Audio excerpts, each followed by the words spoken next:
Au nom du Père, et du Fils, et du Saint-Esprit. Amen. Ô Esprit du Dieu vivant, viens toucher nos cœurs.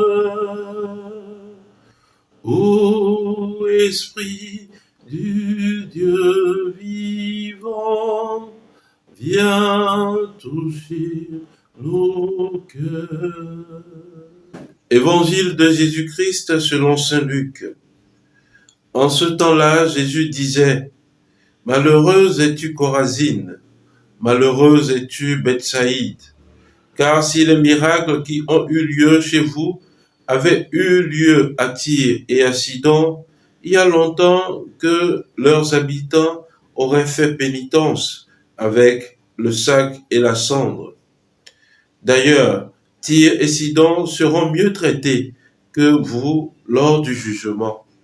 Et toi, Capharnaüm, seras-tu élevé jusqu'au ciel? Non, jusqu'au séjour des morts tu descendras. Celui qui vous écoute m'écoute. Celui qui vous rejette me rejette. Et celui qui me rejette, rejette celui qui m'a envoyé. Acclamons la parole de Dieu. Louange à toi, Seigneur Jésus. Bien-aimé de Dieu, paix et joie à vous. L'évangile que nous venons d'écouter est une lamentation de Jésus par rapport à certaines villes. Ces villes qui ont connu les grandes œuvres de Jésus-Christ durant sa mission. Ces villes qui ont vu Jésus produire des miracles au sein d'elles.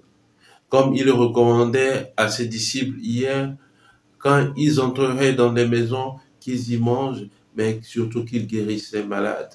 Jésus a guéri des malades, a fait des prodiges dans ces villes. Mais voilà que ces villes ne se sont pas converties.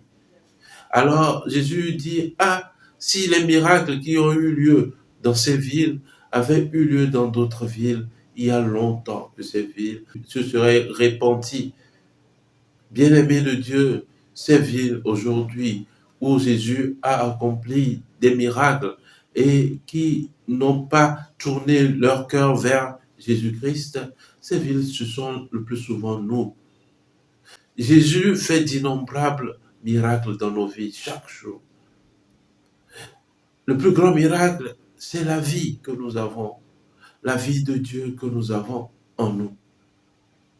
Mais bien souvent, nous semblons l'ignorer. Bien souvent, nous semblons chercher de plus grands miracles que celui qui est en nous. C'est vrai que des situations peuvent se montrer difficiles au cours de la journée, mais soyons toujours sensibles aux motions de Dieu. Il nous fait toujours des signes. Il est toujours là, présent. Ne laissons pas les situations difficiles de nos vies nous faire croire que Dieu n'est plus là, que Dieu n'existe pas. Dieu, il est là. Il est au milieu de nous. Il est en nous. Chers frères, chères sœurs, le message que j'aimerais te laisser aujourd'hui, c'est que tu reprennes courage au milieu de tes épreuves. Dieu y est toujours. Il te tient par la main. Voilà pourquoi il te réveille encore en ce matin, pour pouvoir continuer la marche avec lui. Ne laisse pas les difficultés du temps présent te faire penser que c'est fini, qu'il n'y a plus d'espoir. C'est lorsque tu es confronté au mur de ta vie que Dieu veut faire encore de grandes choses avec toi. Alors, ouvre la fente de ton cœur et laisse la lumière de Dieu y pénétrer.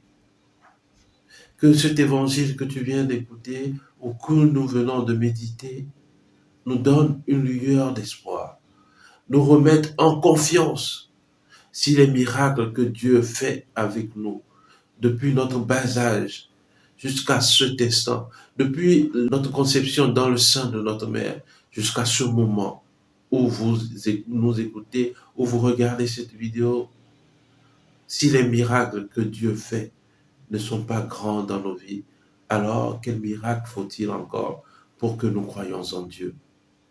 Que Dieu Tout-Puissant vous bénisse et qu'il vous garde, qu'il vous comble de ses bienfaits, qu'il vous comble de son assurance, lui qui est Père et Fils et Esprit Saint. Amen. Excellente journée de prière et de travail. Rendez-vous ce soir à 20h30 GMT pour la neuvaine de protection spirituelle et de libération proposée par Jean Plière. Que Dieu vous garde dans ses murs, demeurez bénis, demeurez une source de bénédiction pour vos frères et sœurs. À très bientôt.